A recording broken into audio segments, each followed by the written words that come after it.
La garde à vue est une mesure de contrainte régie par l'article 62.2 du Code de procédure pénale. Elle est décidée par un officier de police judiciaire à l'encontre d'une personne soupçonnée d'avoir commis ou tenté de commettre un crime ou un délit. Bienvenue dans Garde à vue, le podcast. Mardi 30 mai 1995, Saint-Andéol-le-Château, une petite ville de 1200 habitants au sud de Lyon. Il est 20h30 quand les pompiers maîtrisent l'incendie qui ravage dans un lotissement la maison de la famille Bébien. Dans les décombres, 4 corps, les parents et 2 de leurs enfants, Vincent, 21 ans, et Aline, 16 ans. Mais tous sont morts avant l'incendie, abattus à bout portant par la même arme de calibre 22 long rifle. Saisis de l'affaire, les gendarmes de la brigade de recherche de Lyon ne retrouvent aucune arme dans les décombres. Très vite, ils ont une conviction. Ce quadruple meurtre ne peut être l'œuvre que d'un très proche. Les victimes ont été tuées au fur et à mesure de leur retour dans la maison ce jour-là. Et leur chien, un berger allemand, n'a pas aboyé de la journée. Les gendarmes resserrent leur étau sur les seules personnes à qui ce drame peut profiter. Samantha, la fille aînée de 25 ans, seul membre de la famille encore en vie et unique héritière. Et Éric Bruyas, son mari, âgé de 27 ans. 2 semaines après la tuerie, le jeune couple est interpellé à son domicile et conduit dans les locaux de la gendarmerie de Givors. Le 14 juin 1995, à 6h30 du matin, leur garde à vue commence. Ces auditions ont été reconstituées avec des comédiens d'après les procès-verbaux des interrogatoires. Vous entendrez aussi les témoignages des enquêteurs et des avocats qui ont travaillé sur l'affaire. Quand et comment as-tu rencontré ton mari, Éric Bruyas ? On s'est connus au lycée. J'avais 15 ans et lui 17. Et à quel moment vous avez décidé de vivre ensemble ? Disons que ça a été le coup de foudre, mais au bout de 2 ans, je suis tombée enceinte d'une petite fille. Elle est née fin 87. On s'est mariés en 89 et puis après on a eu 2 autres enfants. L'enjeu pour Samantha Bébien, c'est d'établir ou pas le lien avec les faits. Adjudant Jodard, brigade de recherche. Complicité, coaction, voilà. C'est ça l'enjeu de la garde à vue, dans un premier temps. Et qu'est-ce que tu peux nous dire à propos de ton couple ? On s'entend très bien avec Eric, il n'y a pas de problème. Parle-nous de la carrière professionnelle de ton mari. Il a un CAP d'électrotechnicien. Après son service militaire, il a monté une société d'électricité. Au bout de 2 ans, je crois, il a arrêté. Pourquoi ? Ça marchait pas très bien. Et après, 92, je crois, il a remonté une société. Et là, ça s'est passé comment ? Je sais pas, j'avais des problèmes avec mes grossesses, j'ai pas trop suivi en fait. Mais la société a été en liquidation au bout de quelques années. Il s'est retrouvé au chômage. Samantha Bébien était, je dirais, neutre. Gendarme Robert, brigade de recherche. Elle répond à nos questions de manière très sereine, très claire. Ce qui correspond en fait à sa personnalité. C'est une fille simple.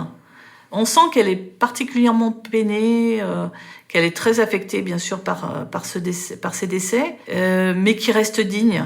Et aujourd'hui, il en est où ? Il y a 6 mois, il a monté une nouvelle boîte de pose de fermeture métallique.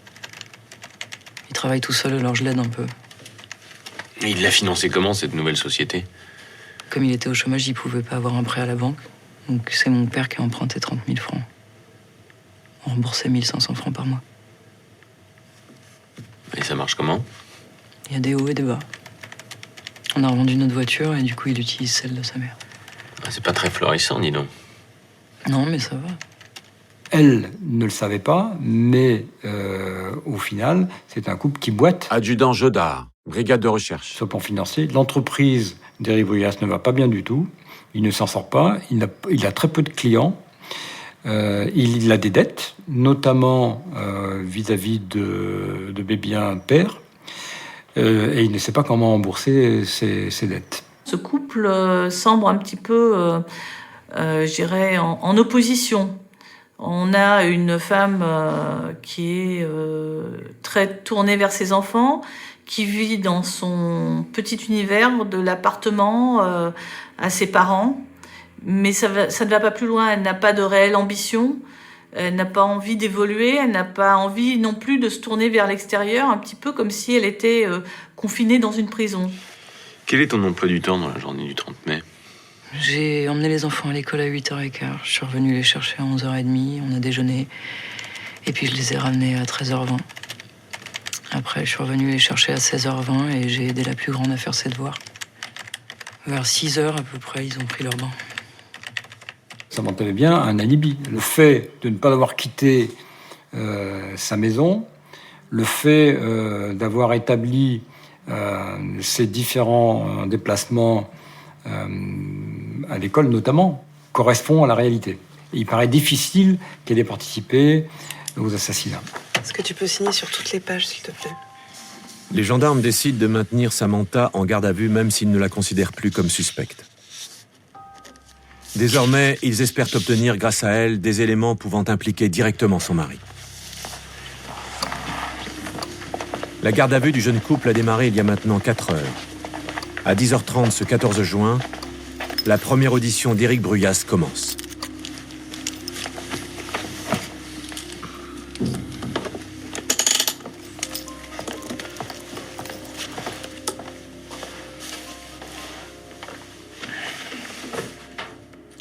Est-ce que tu connais l'emploi du temps de ta belle famille le 30 mai, jour des faits? Oui. Odette, ma belle-mère, elle était infirmière à l'hôpital de Givors. Elle travaillait toujours de nuit, de 9h le soir jusqu'au lendemain 7h. Et mon beau-père, lui, il commençait à 8h le matin. Il rentrait déjeuner, après il repartait de 2h30 jusqu'à 5h30. Et ton beau-frère, ta belle-sœur? Alors Vincent, mon beau-frère, il était manutentionnaire chez Carrefour. Il commençait à 4h du matin ou à midi, ça dépendait des semaines. Le 30 mai, il était du matin ou de l'après-midi? Du matin.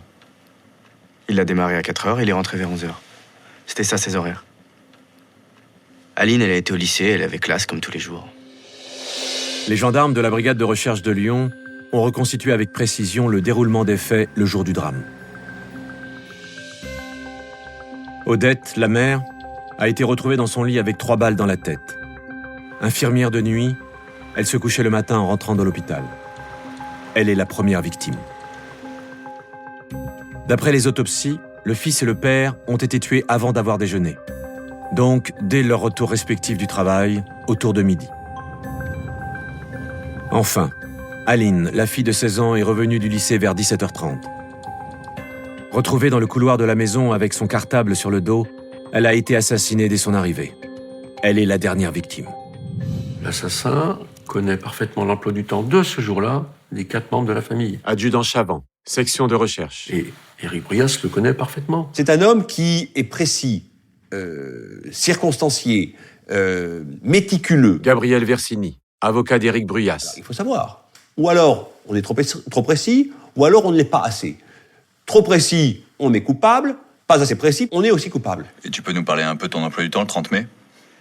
Ce jour-là, je me lève plus tôt que d'habitude. Je suis parti vers 5h30 pour aller à l'atelier. Sinon, c'est 6h30 en général. Pourquoi si tôt? J'avais un problème à régler sur des portes que j'avais installées au carrefour de Givors. Je voulais être plus tôt à l'atelier pour pouvoir réfléchir à ça. Et une fois à ton atelier, tu fais quoi? Je suis à mon bureau et je me rends compte que j'ai oublié ma lampe torche à la maison, alors je reprends la voiture et je retourne chez moi. Il écoute beaucoup les questions, il répond aux questions calmement, mais comme quelqu'un qui est entendu pour un témoignage normal, entre guillemets. Il manifeste pas d'émotion. Même sur son visage, on a du mal à déceler une émotion. Et ensuite? Je passe récupérer la lampe à la maison et je repars vers l'atelier. Et là, je croise ma belle-mère à côté de chez moi. Elle était en voiture, elle rentrait de l'hôpital. Alors je lui dis que je vais passer prendre un café chez elle. Ça t'arrive souvent d'aller boire un café chez ta belle-mère à 7h du matin? Ça m'arrive. Parfois l'après-midi aussi. Là, on s'entend bien. Quand Éric Bruyas dit qu'il a rencontré par hasard sa belle-mère, moi je suis persuadé que c'est des histoires, c'est du flan. Là, tu arrives à quelle heure chez elle? Exactement. Vers 7h15, 7h30. Odette fait un café. Mon beau-père est là, on discute. Il part au boulot vers 8h. Moi, je reste encore un peu. Et vers 8h30, ma belle-mère me dit qu'elle va se coucher. Alors, je reprends la voiture et je repars à l'atelier. Et tu y restes combien de temps? Toute la matinée. Je suis rentré chez moi vers 12h30 pour déjeuner avec Samantha et les gosses. Et puis je suis reparti 1 heure après. Là, j'avais des trucs à faire. Un rendez-vous dans une école pour un devis. Il fallait que je récupère une facture chez Castorama. Et puis je suis retourné à l'atelier. À quelle heure? 4h15 et demi peut-être. Je sais plus vraiment. T'es ressorti? Non. J'ai dû partir vers 6h30. Je voulais pas rentrer tard, je savais que Samantha avait préparé des crêpes pour le dîner et on devait regarder Superman à la télé avec les gosses. Et Samantha, elle est là? Elle t'attend pour le dîner? Quand j'arrive, il y a personne. Je trouve un mot de Samantha sur la porte qui dit « monte vite ». Il y a le feu chez mes parents. Alors je reprends tout de suite la voiture et je fonce à Saint-Andéol. Là, quand j'arrive, il y a les pompiers, les gendarmes et la maison brûle. Éric Bruyas était quelqu'un de froid, complètement détaché des faits qui venaient d'être commis, des faits graves qui venaient d'être commis. Chef Chiapolino, section de recherche. Il était... on n'aurait pas pu penser qu'il s'agisse d'un criminel potentiel. Tu signes là? Merci. Après 3h30 d'audition, Éric Bruyas est reconduit en cellule. Son emploi du temps le jour du drame est immédiatement transmis dans le bureau d'à côté aux gendarmes en charge de la garde à vue de Samantha. Ils vont maintenant resserrer l'interrogatoire de la jeune femme sur le comportement de son mari ce soir-là. La première audition a été relativement basique, on fait un ensemble, et là on progresse en fait vers notre hypothèse de travail, qui reste celle de son conjoint. Ton mari s'entendait comment avec ta famille? Ma famille, c'était comme la sienne. Il est fils unique. Il a perdu son père quand il était petit. Vincent et Aline, c'était comme son frère et sa sœur. Moi, ma famille, c'était sacré. Tous les 15 jours, j'étais chez mes parents. Tous les 15 jours, mon père, le vendredi soir, venait chercher mes enfants et passait le week-end chez mes parents. Samantha Bébien. Ma petite sœur, c'est pas ma petite sœur, c'est mon premier bébé. Et j'arrive toujours pas, 22 ans bientôt après, j'arrive toujours pas à dire c'était. C'est mon premier bébé. Éric Bruyas est complètement lié à cette famille. Il est très très proche d'eux. Les quelques vidéos qu'on va retrouver lors des perquisitions vont démontrer que le week-end d'avant, ils étaient en train de fêter la fête des mères, tous ensemble. Et là, on voit bien que ce sont des gens unis et des gens qui posaient aucun problème. On voit de nombreux passages où apparaît Éric Bruyas.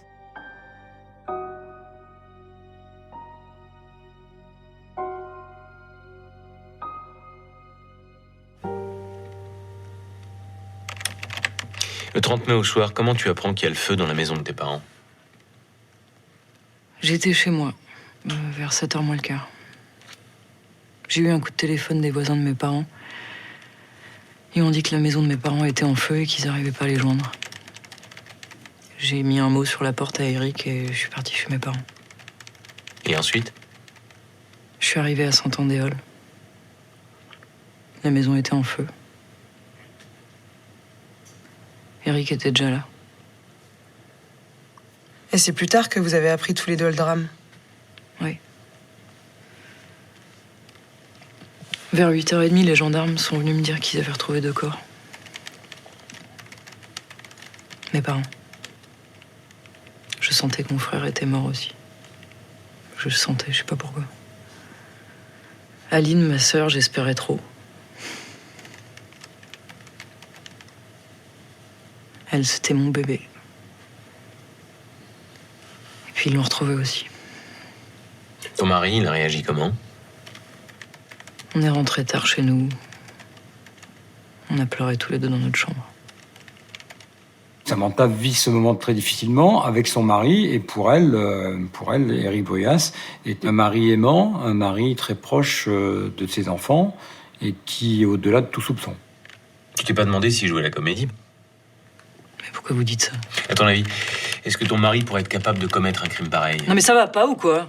Avec la mort de toute ta famille, tu vas hériter. Et lui, il va en profiter. Non mais vous êtes malade? Ok, c'est pas le Nirvana sa boîte, mais ça va quand même. Et puis on va hériter d'un terrain, c'est tout. Et puis j'en ai rien à foutre moi de la thune, de toute façon j'ai perdu tout le monde.